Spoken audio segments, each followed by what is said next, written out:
Okay, we're doing another chapter summary, and this time it is Sequences and Series from Pure Year 2, Chapter 3. And I'm going to go straight in. We're going to begin by looking at arithmetic sequences and series. And let's have a look at this box that we've got over here. So the arithmetic nth term that we have here, the arithmetic nth term is for when we're trying to say, like, what is the particular term in a sequence? And the term in the sequence is, you should know this, I don't think this is in the formula book, it is a plus n minus 1 d, where a is the first term, n is the particular position, and d is the common difference, which you should know what a common difference is if you're looking at this video. I think maybe this is in the formula book. I haven't got one with me right now, so I can't double check, but you should know this off by heart, really. And then the arithmetic sum of the first n terms is adding up all of these different terms. There are two versions of this. Most of you probably will use this one, which is the n over 2 brackets 2a plus n minus 1d. This one is definitely in the formula book. There is another version of this where it's n over 2 and then a plus L, where L is the last term in the series that you're looking at. And obviously A is the first term and D is the common difference. Now, sigma notation, I kind of wanted to kind of spread throughout this sort of video that we've got here and to try and decode what something like this actually looks like. Now, the sigma means we're going to be summing a lot of things together. So we're going to be seeing lots of addition signs here. And this number tells you the first thing that you will substitute into the expression. And you're going to keep ticking up in that counter from 1 until you get to that last one, which also gets substituted. So when you substitute in 1 for r, that's why it says r equals, you get 2 times 1 plus 1. So what's that? That's a 3. When you substitute in 2 to this, you get 2 times 2 plus 1, which is 5. When you substitute in 3, you would get 7. When you substitute in 4, you would get 9. And when you substitute in 5, you would get 11. We stop at 5 because of that part. So our series is 3 plus 5 plus 7 plus 9 plus 11. So A is 3, capital L is 11, the common difference is 2, and n is 5, and so you could calculate that. So sometimes they might give you a question that is written like this, and you need to use your kind of understanding of this sigma notation to be able to answer what's going on. But we're going to have a look at these questions. I've got a modelling question and a sort of more theoretical one. So it says the third and seventh terms of an arithmetic series are 15 and 31 respectively. Calculate the sum of the first 100 terms of this series. So the third term, u3, is 15, and the seventh term is 31. Now, we've got the general formula. It is a plus n minus 1d. So for this one, it would be a plus n is 3, so it's a plus 2d is 15. And for the second one, n is 7, so it's going to be a plus 6d is equal to 31. Now, I can either put in my calculator or I can subtract them, like just do a normal simultaneous equation. So the a's will cancel. 6d minus 2d is 4d. 31 minus 15, yes, I'm doing this on my calculator, is 16, which means the common difference is 4. So if I want to find out what a is equal to, I can just do, 15 minus 2 times 4. 15 minus 8 is 7. So a is 7 and d is 4. Again, you could have just put that on your simultaneous equation solver in your calculator. So we're now going to do the sum of the first 100 terms. That's the sum to 100. We could do this either as the first plus the last, the second formula that we've got, or we could do the first formula. I think in this case, because I don't know what the last one is, I could do it and work it out. I think this is probably going to be the easier one. So I'll remind myself, the sum to n is n over 2, 2a plus n minus 1d. So in this case, n is 100 because there's 100 terms. The first one, we've worked that out, didn't we? We said that a was 7, so that's 2 times 7. N minus 1, that's going to be 99, and the common difference is 4. So it's just a case of getting that on my calculator. So it's going to be a 50 multiplied by 14 plus 99 times 4. And the answer is 20,500 for this one. Okay, so what we're going to do for this next part, we're going to look through this modelling question. Jack is training for a long-distance race and as part of his training plans to run 400 metres further than the previous day until he reaches a maximum running distance of 20 kilometres per day. After this point, he continues to run 20 kilometres per day. Given that he runs 10 kilometers on the first day and trains for 30 days, calculate the total distance that Jack runs. Well, to start with, I think we should change that to kilometers, so we have 0.4 kilometers. So he starts on the first day of doing 10 kilometers, then it would be 10.4, 10.8, 11.2, etc., until eventually he's going to get up to 20 kilometers, and then afterwards he's just going to stay doing 20 kilometers until he's done 30 days. So I guess I want to find out, when does he get to 20 kilometers? Now, this isn't to do with the sum at this point. This is just saying that 20 is going to be the particular term in the series. In other words, I want to find out which term in the series, or which day it is going to be 20. So we know that the formula is that un is a plus n minus 1d. So 20 is going to be the first term plus. I want to find out on what day he gets to that bit. So to solve this, I'll do my 20 minus the 10, divide by the 0.4, and plus the 1. So when I solve this equation, I get that n is 26. So this means on the 26th day, he gets to 20 kilometers. So this is then the 27th, the 28th, the 29th, and in fact, on the 30th day, he's also running that. So we've got these extra 4 that are at the end, and I'm going to consider those 4 separately. So I'm now going to work out the sum of these first 26 days. So I'm going to say from day 1 to day 26. The sum of those 26 days is n over 2, and I'm actually going to use my n over 2 first plus last formula to show you that I can use that. I said n over 2, but I wrote 26 over n. I meant to say 26 over 2. Now the first is going to be 10 in that part. The last is going to be 20. So that is 26 over 2, which is 13, times it by 30. That is 390. And then this means that from day 1 to day 30, the total distance will be 390 plus 4 lots of 20. And so we get 470 kilometers in total. I want to double check I've done all of that correctly. So I have my 20 minus 10. Oh, I just solved this equation wrong. I did do this wrong. I knew I did this wrong. So this... No, I didn't do this wrong. I did this right. Sorry, I thought I'd got this part wrong, but that is correct. 10 divided by 0.4 is 25, plus the 1, so on the 26th, 4 extra days, 13 times 30 plus that, so 470 kilometers. Okay, we're now going to look at geometric, okay? Geometric series, you should know the difference between these, geometric and arithmetic, but let's have a look at this geometric nth term. Now, for the geometric nth term, it is AR to the n minus 1, AR to the n minus 1, where r is the common ratio. Now, the geometric sum of the first n terms, this is where I need my formula book, and I have actually found it. So, the geometric sum of these terms, this for some reason is just one of them that never goes into my head. If you're screaming at the video right now being like, sir, how do you not know this one? I just always kind of get some of these bits wrong. So it is a brackets 1 minus r to the n all over 1 minus r, where r is the common difference. The sum to infinity, this is also in the formula book. It is just a over 1 minus r. Now, a geometric sequence, it diverges if the magnitude of the common ratio is greater than 1.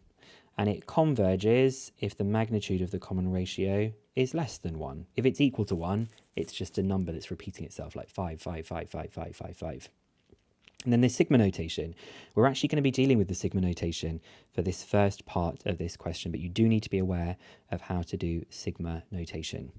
So this one, it wants us to evaluate this. Now, I don't know if it's geometric or arithmetic, apart from it's obviously going to be a geometric because of where we're at, but just start substituting in and see what we get. So I'm going to start by doing r equals 1. This would just be 5 times by a half to the power of 1, which is just 5 times by a half. The second one would be 5 times by a half to the power of 2. The third one would be 5 times a half to the power of 3. And that would keep going until we got to the last one, which is the 10, which is going to be the 5 times by a half to the power of 10. Now, we should just be able to tell what these different things are. The first term is the 5 times by a half, or 5 over 2.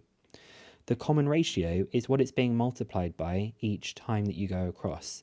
And that common ratio is a half, because it's getting multiplied by a half each time. And the number of things in this sequence, or this series, is 10. Because obviously we're going from 1 to 10 that we've got here. So if I want to work out what this is going to be, it's going to be the sum of these 10 terms. It is the sum to 10. Now the sum to 10, using that formula that I've got written over here, I'm just going to go straight in with substituting this. So a is 5 over 2. We're then going to have 1 minus a half to the power of n, which is 10. All divided by 1 minus a half. And it's just a question of getting this typed into your calculator nice and carefully. So I've got my 5 over 2 multiplied by 1 minus a half to the power of 10, all divided by 1 minus a half. And we get, I wonder if it will give it to me as a fraction. It won't give it to me as a fraction, so it's not a problem. It's 4.995117188. So I'm going to just do it to 3 significant figures. I'm not going to do 3 significant figures. I'm going to just say, I'm just going to write it as that. To be honest, I'm just going to leave it like this form that we've got here. It doesn't do it in a fraction for me. Maybe it's done it as a fraction, but it is going towards this 5 that we've got here. This is a different question now. It says, given that the first 3 terms of a converging geometric series are these 3 things here, find the value of k and hence find the sum to infinity of the converging series. Now, examiners love to blend these kind of style of questions with other topics like trigonometry and logarithms. So instead of it being k here, they would do often things with like sine theta and cos theta, or maybe they would do some things with logarithms as well. But our one doesn't have that, but just be aware this might get blended with some other topics. Now, because it is a converging geometric series, I'll deal with the fact that it's geometric first of all. This means that there is a common ratio. Now, you know, in a geometric series, if you have something like, I don't know, 5, 10, 20, 40, 80, you can see if you do 1 divided by its previous, you always have the same common ratio. 40 divided by 20 is 2. 10 divided by 5 is 2. 80 divided by 40 is 2. They always have the same common ratio. So if I did k minus 2 and I divided it by k, that should be the common ratio, which is the same as if I did 9 over k divided by k minus 2. 9 over k divided by k minus 2. That gives us the common ratio, which is r. I don't actually need that right now, so I won't include that part. So I'm going to multiply the k up there and the k minus 2 over there. So I get k minus 2 squared is equal to 9 over k times by k. Those cancel, so I get that k minus 2 squared is equal to 9. So I'll square root both sides. K minus 2 is equal to the plus or minus of 3. So k is 2 plus or minus 3, which means that k is either equal to 5 or k is equal to minus 1. Now, if k is equal to 5, the series would be 5, and then 5 minus 2, which is 3, and then 9 divided by 5 like this, okay? So this is definitely going to be a converging geometric series because it's getting smaller and smaller. If k is minus 1, it would go minus 1, then it would go minus 3, then it would go minus 9. This is not going to be a converging. So this one diverges. So I'm going to say reject this one. This is the answer we want to use, that k is equal to 5. So we're going to use the formula for the sum to infinity, which is just a over 1 minus r. A in this particular case is 5. The common ratio is this one divided by this one, which is 3/5. Works for both of them, it's 3/5. So it's going to be 1 minus 3/5. And when I do that, that will be 5 divided by 1 minus 3/5. And we get that it is 25 over 2 or 12.5. 25 over 2 or 12.5 for this one. And then the last one that we're going to talk about are the recursive sequences and series. And we've got one big question to have a look at this, but to begin with, let's remind ourselves of some of what this is even about. Now, a recursive sequence is one where each term is defined in terms of a previous term or terms in the sequence. Sounds confusing, but I'll put it into context in just a second. Now, a periodic sequence is one that repeats. If the number in the sequence, if un plus k is equal to un for all values of n, then the sequence is periodic with order k. Again, this sounds pretty abstract, but I'll show you with an example and it will make a lot more sense. So a sequence u1, u2, u3 is defined like this, that u1 is 4 and un plus 1 is equal to k minus 4 over un. So here it's saying that a term in the sequence is defined by another term that came before it. And in this particular case, k is an integer. Now they've told us that u1 minus 2u2 plus u3 is equal to 0. Find the two possible values of k. Okay, so I have that u1 is 4. I guess I want to find out what u2 and u3 are. So u2, using this formula, would be k minus 4 over u1. Notice how if it was u2, that would be u1, 1 less. And u1 is 4. So u2 is k minus 1. Now I also need to find out what u3 is equal to. u3 would be k minus 4 over u2. It would be k minus 4 over u2, which is k minus 1. And we've now got what u1, u2, and u3 are. We've got u1, u2, and u3. We're just going to substitute those into the u1 minus 2u2 plus u3 being equal to 0. So u1 minus 2u2 plus u3 is equal to 0. So that's 4 minus 2 lots of k minus 1 plus k minus 4 over k minus 1. So 4 minus 2k plus 2 plus k minus 4 over k minus 1 equals 0. So I'm going to do a bit of tidying up. The 4 and the 2 gives me a 6. Minus 2k plus k is minus k. And I will put the k minus 1 onto the right-hand side. So the 4 over k minus 1 onto this side. So I'm just going to multiply up. So that's 6 minus k multiplied by k minus 1 is 4. So the left-hand side, I get minus k squared. I then have a 6k plus k. Is that right? Yeah, 6k plus k is a 7k, and I get a minus 6 equals 4. So I've got a quadratic. Put it all on the right-hand side. That's k squared minus 7k plus 10. So I need to now solve this. Getting tired doing some of these questions. Let's give myself some more space. I knew I was going to leave a bit behind. Let's just shift that up here. Now I can either solve this by doing just sort of double brackets, or I can just say to myself, I'll put it on the calculator. I think this is going to be pretty obvious, right? I think we're just going to have 1 minus 7 and 10. We get that k is either 2 or 5. So k equals 2, k equals 5. Which is good because it did say in the question, find the two possible values of k. So that was part A of the question. Part B says, given further that the sequence is periodic, find the value of k and state the order of this periodic sequence. So let's just start off. Let's say if k is equal to 2, the sequence would be 4 for the first one. I'm going to look at these yellow bits. It would then be 2 minus 1, which is 1. And then it would be k is 2, so that would be 2 minus 4 over 1, that's minus 2. Okay, so we've got 4, 1, minus 2. And if it was minus 2, it would be minus 2 minus 4 over minus 2. Let me just quickly write this in. Minus 2 minus 4 divided by minus 2. And we get 0, okay.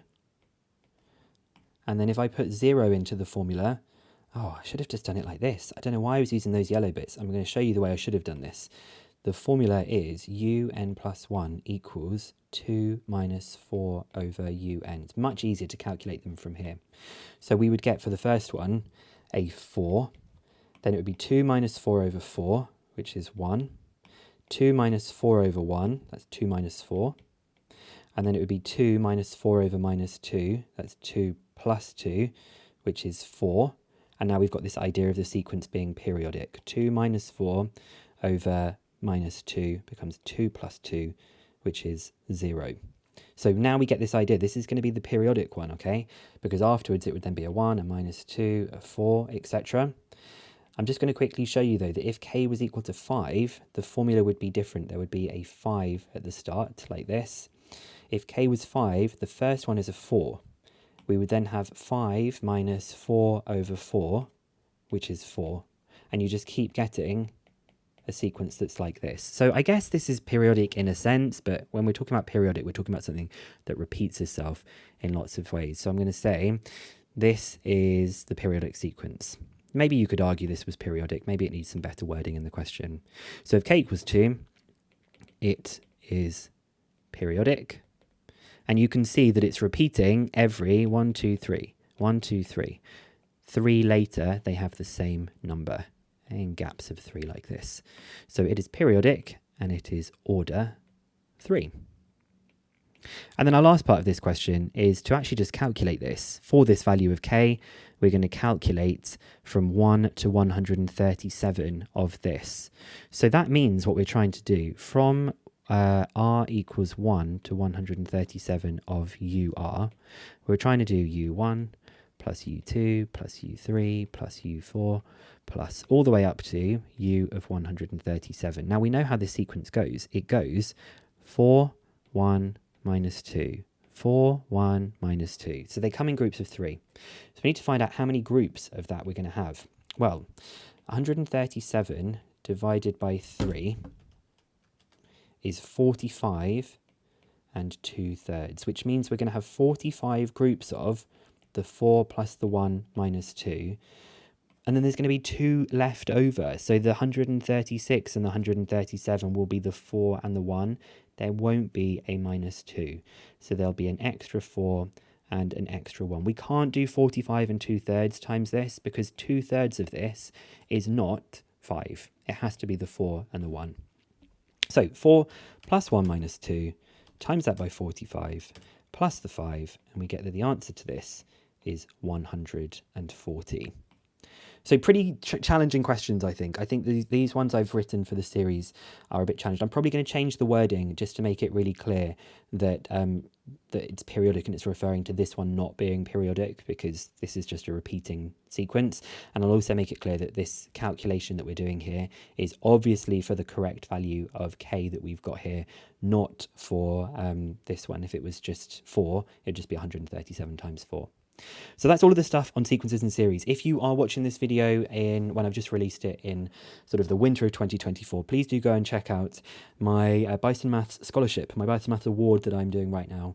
And you may be in the opportunity to kind of win one of these scholarships that I have. If it is not the winter of 2025, or 2024, excuse me, I still might be running this scholarship in the future, so do go and check that out. There's a link to the video in the description if you're eligible to apply for it right now.